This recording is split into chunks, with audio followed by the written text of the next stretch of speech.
Hi friends, എല്ലാവർക്കും സുഖം വിചാരിക്കുന്നു. അപ്പോൾ ഇന്നൊരു വാട്ടേറ്റിൻ്റെ ഡേ ആയിട്ടാണ് കേട്ടോ വന്നിരിക്കുന്നത്. സൺഡേ സ്പെഷ്യലാണ്.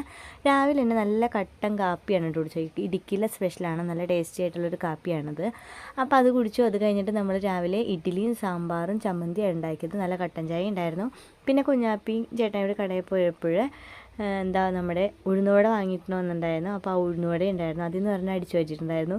അപ്പോൾ അതും ഉണ്ടായിരുന്നു. അതൊക്കെ കൂട്ടിയാണ് കേട്ടോ രാവിലെ കഴിച്ചത്. പിന്നെ ഉച്ചയ്ക്ക് നമ്മൾ ഉണ്ടാക്കിയത് എന്താണെന്ന് വെച്ചാൽ ചേട്ടായി സ്പെഷ്യലായിരുന്നു. അപ്പോൾ നമ്മൾ നല്ല ബീഫാണ് കേട്ടോ മേടിച്ചിട്ടുണ്ടായിരുന്നത്. ബീഫ് വരട്ടിയാണ് വെച്ചത്. അപ്പോൾ ചേട്ടായാണ് കേട്ടോ അതൊക്കെ വെച്ചത്. അപ്പോൾ നല്ല തേങ്ങാക്കൂത്തൊക്കെ ഇട്ട് നല്ല അടിപൊളി ടേസ്റ്റി ആയിരുന്നു. പിന്നെ അതിൻ്റെ കൂടെ കഴിക്കാനായിട്ട് പൊറോട്ടയാണ് കേട്ടോ വാങ്ങിയിട്ടുണ്ടായിരുന്നത്. പൊറോട്ടയും വാങ്ങിയിട്ടുണ്ടായിരുന്നു. പിന്നെ പഴംപൊരിയും ബീഫും നല്ല കോമ്പിനേഷൻ ആണെന്ന് പറഞ്ഞിട്ട് പഴംപൊരി വാങ്ങിയായിരുന്നു. പക്ഷേ പഴംപൊരിയും ബീഫും കഴിച്ചപ്പോൾ പഴംപൊരി അത്ര സെറ്റായതുകൊണ്ട് എനിക്കിഷ്ടമായില്ല. അപ്പോൾ അങ്ങനെ കഴിച്ചിട്ട് നല്ല ടേസ്റ്റ് ആയിട്ട് ഇഷ്ടമായിട്ടുള്ള ആൾക്കാരൊന്ന് കമൻറ്റ് ചെയ്യുക. അപ്പോൾ അത്ര ഉണ്ടായുള്ള വീഡിയോ ഇഷ്ടപ്പെട്ട ലൈക്ക്, ഷെയർ, സബ്സ്ക്രൈബ് ചെയ്യുക. അടുത്ത വീഡിയോ ഇട്ടുണ്ടെങ്കിൽ ബൈ.